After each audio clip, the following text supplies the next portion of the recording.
RG Kar medical hospital এই নামটি হয়তো কিছুদিনের মধ্যে আপনারা সবাই শুনেছেন। আপনারা নয়, পুরো জগৎ বিশ্ব জুড়ে সবাই এই নামটি শুনেছে, কারণ এই কলেজে কিংবা এই হসপিটালে একটি যেরকম ঘটনা ঘটেছে সেটি পুরো সোশ্যাল মিডিয়াতে প্রত্যেকটি জায়গায় ছড়িয়ে রয়েছে। তো আমি আজ এই বিষয় নিয়ে একটি বিস্তারিত ভিডিও বানাচ্ছি। আমি চাই যে সোশ্যাল মিডিয়া ইউটিউবের মাধ্যমে সবার কাছে এই জিনিসটা পৌঁছে যাক। কিছু কিছু জিনিস আমি নিজের দিক থেকে এবং প্রুফ সমেত আমি আপনাদেরকে দেখাতে চাই, যেটি হয়তো আপনাদের দেখেও ভালো লাগবে, আপনারা কিছু বুঝতে পারবে। তো চলো ভিডিওটা শুরু করা যাক। প্রথমত সবার মনে যে একটি কোয়েশ্চেন, কলকাতা আরজিকর মেডিকেল কলেজে যে ঘটনাটি ঘটেছে এটি বাস্তব একটি সুসাইড না এটি রেপ? তো দেখো, এই প্রশ্নটির উত্তর আমি আপনাদেরকে সোজা ভাষায় যদি দিতে চাই তো এটি কোনো সুসাইড নয়। কারণ যেরকমভাবে ঘটনাটা ঘটেছে এরকমভাবে সুসাইড হতেও পারে না, কোনো দিনও সম্ভব নয় এরকমভাবে সুসাইড করা। কারণ কোনো মানুষের যদি সুসাইড করার ইচ্ছা থাকে সে হয়তো সে হসপিটালের উপর থেকে ঝাঁপ দিয়ে দিতে পারতো, কি আরও অনেক রকম তার প্রসেস রয়েছে যেটা সে করে পর সুসাইড করতে পারতো। সে যেহেতু একটা ডাক্তার, সে হয়তো জানে যে একটা জীবন কিভাবে যায়, সে সেটা করতে পারতো, কিন্তু না, সেরকমভাবে তার মৃত্যু হয়নি, সেখানে আমরা বলবো না যে এটা সুসাইড। তো এবার যদি সবাই প্রশ্ন করো যে এটা রেপ, তুমি কিভাবে প্রমাণ করবে? তো দেখো, প্রথমত মেয়েটি যেরকম অবস্থাতে ছিল সেমিনার হলে, এরকমভাবে দেখে এটাই বোঝা যাচ্ছে যে স্যার এটা সুসাইড নয়, সে রেপ করেছে স্যারকে। তো এরপর আরেকটা জিনিস রয়েছে যে তার সঙ্গে যে রেপ করেছে সেটা একটা মেডিকেল পোস্টমর্টম রিপোর্টও সেটা বোঝানো যাচ্ছে যে সেটা কোনো সুসাইড নয়, সেটা রেপ। তো আমার কাছে একটাই প্রশ্ন, যদি এটা সুসাইড নয় রেপ হয়েছে, তো তাহলে ওই হসপিটালের কিছু ডাক্তার এবং কিছুজন মানুষ, বন্ধু বান্ধবী যে হোক আমি সঠিকটা জানি না, কিন্তু ওখান থেকে নাকি ওর পরিবারকে খবর গেছে যে মেয়েটি সুসাইড করেছে। তো আমি জানতে চাই যে এই খবরটা তার পরিবারকে পৌঁছিয়েছে কেন? কারণ যেহেতু মেয়েটির রেপ হয়েছে, সুসাইড নয়, সেহেতু খবরটি পৌঁছার কারণটা কি ছিল? তারা কি এই জিনিসটা চেয়েছিল যে তাদের হসপিটালের নাম না খারাপ হোক, তাদের হসপিটালে কোনো কিছু না ঘটিয়ে যাক? এটা কি তারা চেয়েছিল? এরপর সবার মনে প্রশ্ন যে এই ঘটনাটা যে ঘটেছিল এটা কি করে ঘটেছিল, বা এটা বাস্তব একটা হসপিটালের ভিতরে হওয়াটা সম্ভব কি করে? আমার মনে এই প্রশ্নটা। তো আমি সবার প্রথম তুলে ধরবো যে এই ঘটনাটা যেহেতু ঘটে গেছে, এখন আমাদের হাতে করার কিছু নেই। এখন আমাদের একটাই কাজ, যে করেছে তাকে ধরে তাকে চরম শাস্তি দেওয়া। তো এখন যেটা দরকার করা, পুলিশ ডিপার্টমেন্ট, কলকাতা পুলিশ রয়েছে ওখানে, এই ঘটনাটা ঘটার পরের দিন নাকি হসপিটালে অনেক বড় ঘটনা ঘটেছে, সেখানে অনেক ভাঙচুর হয়, সেমিনার হলের পাশে নাকি ডাক্তার রুম ভেঙে দেওয়া হয়। তো প্রথমত যে এই সব ঘটনাটা ঘটলো, তারপরে এটা নিশ্চয় আমার মনে যেটা সন্দেহ, এটা পলিটিকেরও হাত রয়েছে, হয়তো ডক্টর হসপিটালের যেসব লোক রয়েছে তাদেরও হয়তো হাত রয়েছে। তাছাড়া এসব ঘটনাটা ঘটবে কি করে? দ্বিতীয়ত, ওখানে নাকি অত পুলিশ রহার পরও গাড়িতে করে নাকি অনেক লোক এসে পর ভাঙচুর করেছে। সেটা করার কারণ কি? তারা কি চেয়েছিল আদৌ কি যা ওখানে প্রমাণপত্র রয়েছে সব মিটিয়ে দেওয়ার? হয়তো এটাই হবে, তাছাড়া ভাঙচুর কেন করবে? এবার ওখানে এত পুলিশ রহা সত্ত্বেও এই জিনিসটা ঘটলো কি করে? প্রথমত কারণ এটা, সেটা ঘটলো কি করে, সম্ভব কি করে সেটা? তার প্রশ্ন উঠছে, এই মেয়েটির সাথে এরকম একটা হসপিটালের ভিতরে যদি ঘটনা ঘটে, বাইরে হবে না তার কোনো কারণ নেই। বাইরে এরকম ঘটনা যে কোনো টাইম হয়ে যেতে পারে মেয়েদের সাথে।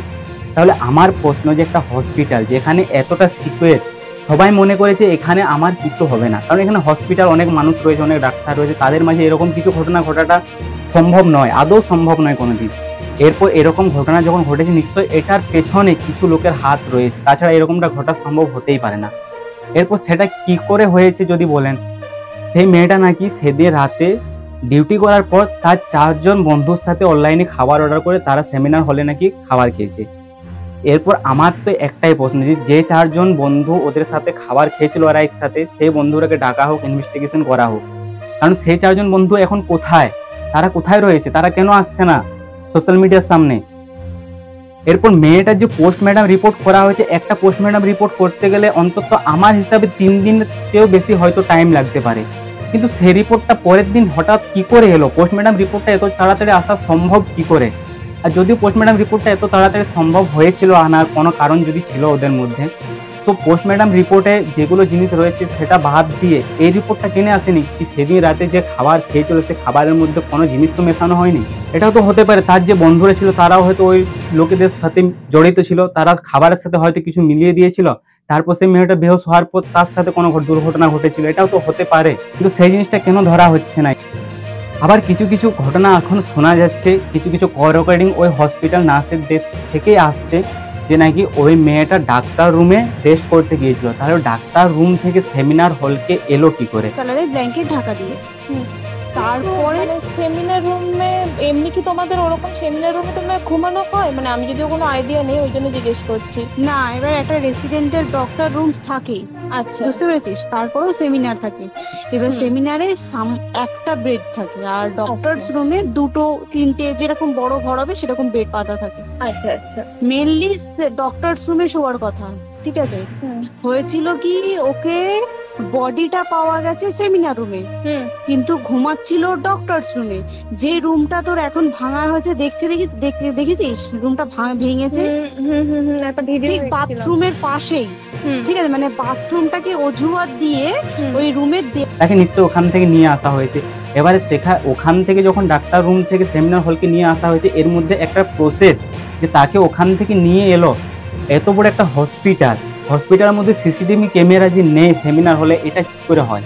একটা হসপিটাল, যেহেতু সবাই জানে যে একটা হসপিটাল মানে একটা অনেক বড় জিনিস, তো সেখানে তো প্রত্যেকটি জায়গায়, ওয়াশরুম বাদ দিয়ে প্রতিটি জায়গাতে তো সিসিটিভি থাকাটা উচিত, দরকার। কিন্তু নেই কেন সেমিনার হলে? এই প্রশ্নটা কেন উঠছে না যে সেমিনার হলে সিসিটিভিটা কেন ছিল না? আর যদি সেমিনার হলে সিসিটিভি ছিল না, সেমিনার হলের বাইরে তো সিসিটিভি লাগানো ছিল নিশ্চয়।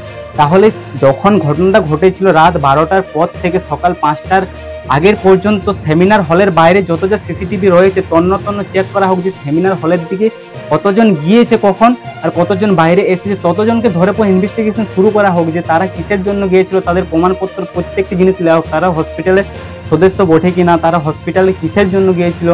এবং একজনকে যে ধরা হয়েছে পুলিশের দ্বারা এই ঘটনাতে, তো তাকে কিরকম ভাবে ধরা হলো? তাকে যদি সিসিটিভির মাধ্যম দিয়ে ধরেছে, সে আর হসপিটালে কোনো পেশেন্ট ছিল না, সে আর হসপিটালে কোনো কাজ ছিল না, তাও নাকি সে হসপিটালে এসেছিল, তাহলে সেকে যখন সিসিটিভির মাধ্যম দিয়ে ধরা হলো, বাকিদেরকে কেন ধরা হচ্ছে? এই জিনিস হয়তো আমার এই কথাটা বলাটা আজ ঠিক নয়, কিন্তু তবু আমি চাই যে যেটা সত্যি, যেটা বাস্তব, যেটা হয়তো হতে পারে, সেই জিনিসটা বলাটাই ঠিক। কারণ কোনো জিনিস লুকিয়ে রেখে কোনো লাভ নেই। এই ঘটনাটি যে ঘটেছে, আমার যতটা মনে হয় এটা মেয়েটার দিক থেকেও কিছুটা দোষ রয়েছে, ছেলেদের দিক থেকেও তো পুরাটাই দোষ রয়েছে। কারণ যে ঘটনাটা ঘটেছে তার তো একদম দোষ রয়েছে। কারণ এক হাতে কোনোদিন তালি বাজা যায় না, কারণ এটা সবাই জানে। মেয়েটা হয়তো ছেলেদের সাথে কি হসপিটালে কারোর সাথে হয়তো কোনো দুর্ব্যবহার রয়েছে, কি কোনো ঘটনা হয়তো আগে ঘটেছে, সে কাউকে জানায়নি, তর্কাতর্কি হয়েছে, ঝামেলা হয়তো কিছু একটা হয়েছে। তবে যে আজ সে এতটা কিছু করেছে, কারণ হয়তো আপনারা বলবেন এরকমটা কেন, অনেক হসপিটালে, এই কথাটা আমি বলছি না, ওই হসপিটালের একটা কল রেকর্ডিং ভেসে উঠেছে, যেটাতে বলছে নাকি যে বড় বড় হসপিটাল, বড় বড় কোম্পানিতে এরকমটা হয়, একটা কম্প্রোমাইজ হয়, যে হয়তো কেউ কিছু জিনিস চায় বলে, সেটা যদি কম্প্রোমাইজ করে নেয় ঠিক আছে, তার কোনো অসুবিধা নেই। কেউ যদি কম্প্রোমাইজ সেটা না করতেছে, তার সঙ্গে অত্যাচার অন্যায় করানো হয়, এই জিনিসটা কল রেকর্ডিংতে ভেসে উঠছে, এটা আমার নিজের কথা নয়। তো এরকম যখন কিছু হয়েছে, তখন সেটার উপর কড়াকান্তি করাটা দরকার, কিন্তু আমাদের এখানে এরকম করা হচ্ছে না। আমাদের এখানে মমতা ব্যানার্জি বলছে যে মেয়েটার সঙ্গে যখন এরকম ঘটে গেছে, আমরা তো তাকে ফিরিয়ে আনতে পারবো না। হ্যাঁ, এটা তো সবাই জানে, তাকে কি আর ফিরিয়ে আনা যায়? তো তার জন্য নাকি মমতা 10 লক্ষ টাকা দিচ্ছে, তো এটা কি ঠিক?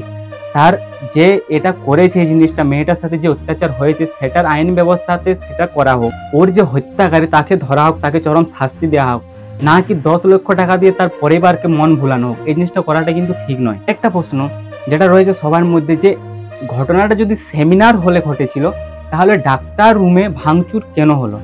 কারণ এটার পেছনে একটা লজিক রয়েছে। দেখুন আপনারা, ডক্টর রুমটা ভাঙার কারণ হয়তো এই কারণে হতে পারে যে ওর মধ্যে কোনো ডাক্তার জড়িত ছিল, সে ডাক্তারটা চেয়েছিল যে যার তার প্রমাণপত্র, যা সবুত রয়েছে সেটা মিটিয়ে দেওয়া, তার জন্য হয়তো ডাক্তার রুমের সব জিনিস ভাঙচুর করানো হয়েছে। এবং কি এমনও হতে পারে যে ঘটনাটা হয়তো ডাক্তার রুমে হয়েছিল, ডাক্তার রুমের থেকে সেই জিনিসটাকে সরিয়ে সেমিনার হলকে নিয়ে আসা হয়েছে, এটাও হতে পারে। আপনারা যেটা সবাই ভাবছেন যে আজকে আন্দোলন করার পর হয়তো এটা যেটা বিচার হবে, কি আপনাদের হয়তো এই আশাটা ঠিক আছে, সবাই এটাই আশা করছে, এটাই যেমন হয়, কিন্তু একদিক থেকে যদি দেখতে যান তো এইরকম কিছুটাও হতে চলছে না। কারণ যেরকম পরিস্থিতি দেখা যাচ্ছে, যে ধীরে আস্তে আস্তে কাউকে ধরে পর বলানো হবে যে এটা করেছে, সে মেনে নেবে, সব কিছু হবে, তারপর দেখবেন যে আপনারাও সে পেছিয়ে গেছেন, ওকেও কিছু দিনের জন্য হয়তো থানার জেলেতে রাখিয়েছে, তারপর ওকেও ছেড়ে দিয়েছে, এরকম কিছু একটা ঘটনা ঘটবে। কারণ যেরকম আজ কতদিন হয়ে গেল, আজ প্রায় 6-7 দিনের মতন ঘটনাটা ঘটে গেছে, কিন্তু এখনো পর্যন্ত এটা নিয়ে কিছু হয়নি। আপনারা আর কি আশা করতে পারে? হাতে মোমবাতি ধরে কিচ্ছু হবে না। আপনারা দেখুন, একটা হসপিটাল হোক, একটা বাড়ি হোক, যে কোনো জায়গায় রাত 12টার পর, সবাই জানে যে রাত 12টার পর একটা পুরো দুনিয়াটা সাইলেন্ট হয়ে যায়, অতটাও না হলে কিছুটাও সাইলেন্ট হয়। একটা রুমের মধ্যে রাত 12টার পর যদি একটা পিন পড়ে যায়, সেটারও আওয়াজটা অনেক জোর মনে হয়। তাহলে একটা রুমের মধ্যে একটা মেয়ের সাথে কিছুগুলো ছেলে এরকম করছে, রুমের সাইডে তার আওয়াজ যাবে না, সেটা কি কোনোদিন হয় নাকি?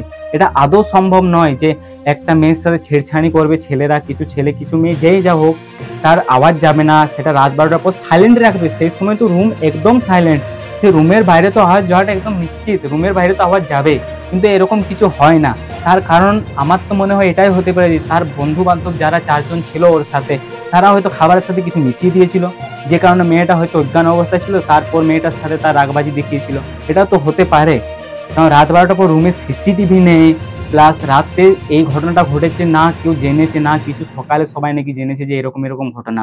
প্লাস হসপিটালে যারা রয়েছে তারা নাকি বলেছে যে তিনি সুসাইড করে নিয়েছে। তো এত কিছু দেখার পরেও যদি ওনারা বলে যে সুসাইড করে নিয়েছে, তাহলে ওনারা কি মানুষ?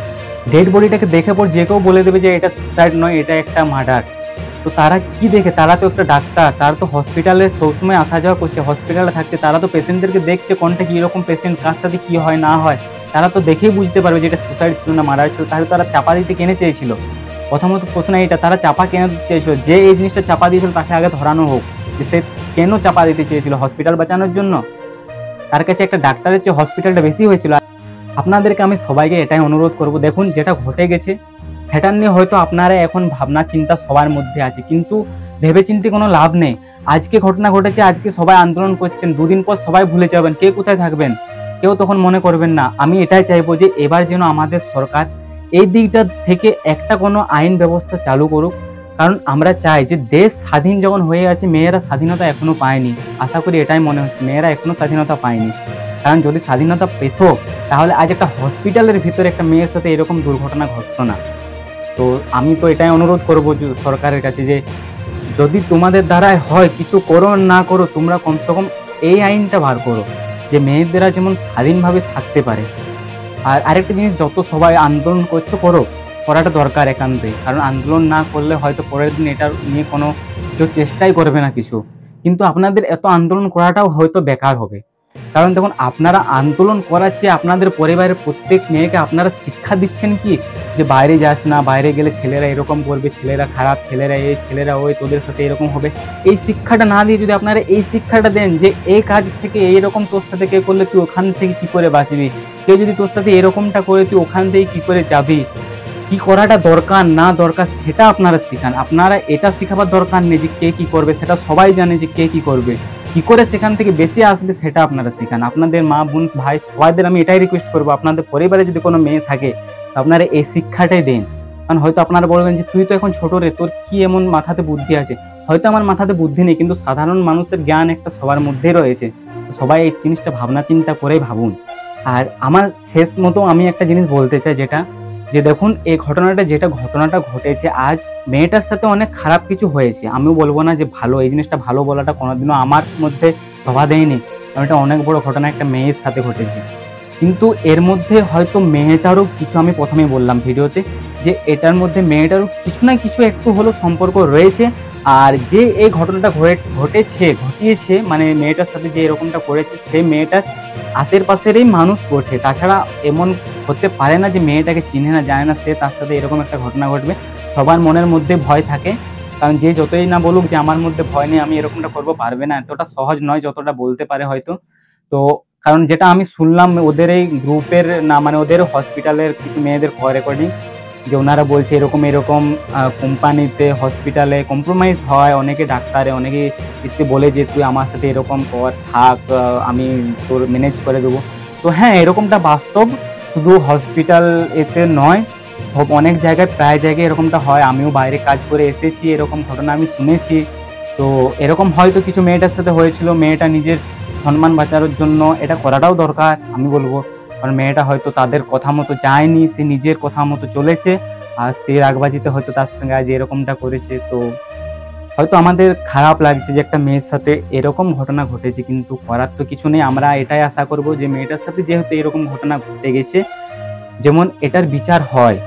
আজ হয়তো এই মেয়েটা চলে গেল, পরের দিন হয়তো আমাদের এই বোনের সাথে কারোর সাথে যদি এরকম ঘটনা ঘটে যায়, আমরা সেদিন কি করব? তো সবার কাছে আমার এটাই প্রার্থনা, সবাই আন্দোলন করুন যাতে এটা নিয়ে আইন ব্যবস্থা একটু কড়াকান্তি হয় এই দিকটার থেকে।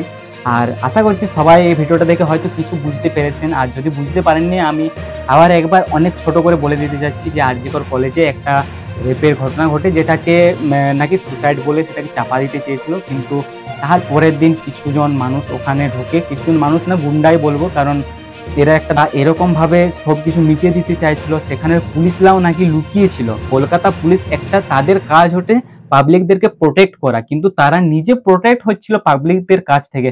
তারা নাকি সিস্টারদের টি শার্ট জামা যেটা থাকে সিস্টারদের, তাটা সেটা চেয়েছিল তারা, যে আমরাকে দিন, আমরা আপনাদের টি শার্ট পরে আমরা লুকিয়ে থাকবো, এরকম এরকম চলে এসে হসপিটালের ভিতরে এরকম ঘটনা শোনা যাচ্ছে, যেটা সেটাই আমি বলছি আর কি।